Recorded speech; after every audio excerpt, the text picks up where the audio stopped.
Detector without a battery, just one of many things that firefighters are looking into tonight after a Cheverly woman lost her life after fire swept through her home. ABC 7's Richard Reeve joins us from outside the home with this story. Richard?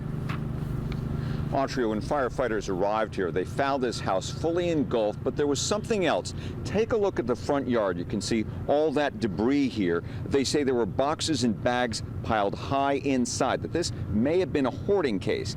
Now, it is unclear whether these materials added to the fire that may have left a woman dead. Fire investigators sifting through this gutted 59th Place home are looking for answers. It terrified me when I came around the corner and, like, oh God. Kelly Myers among those stunned by the swiftness, the destruction of this fire, and the death of the woman who lived here alone, except for her cats. Behind me, Davin said, "Daddy, I see fire." Across the street, neighbor Matt Reisman says his 4-year-old son spotted the flames just before 8 a.m.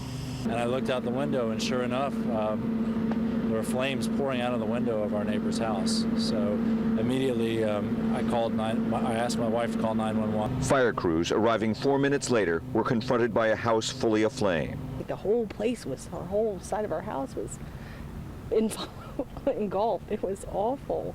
After getting the blaze under control, firefighters found a woman believed to be in her late 50s or early 60s in a second-floor bedroom. They were able to pull her out of a window and determine once she was outside that her injuries were not compatible with life. Authorities have not released a cause, but neighbors say the woman periodically used a fireplace.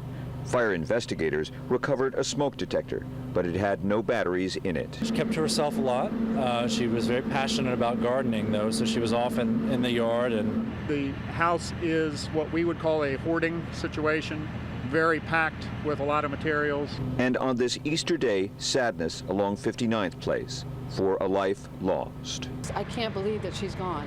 You know, you see somebody one day and then the next day they're just gone. Now, through the branches of a tree in the front yard, you can see the charred front window and the roof there. Authorities are calling this an unattended death. They say the woman may have died from this fire or something else. We are told she worked for the EPA, that she has family in Nebraska.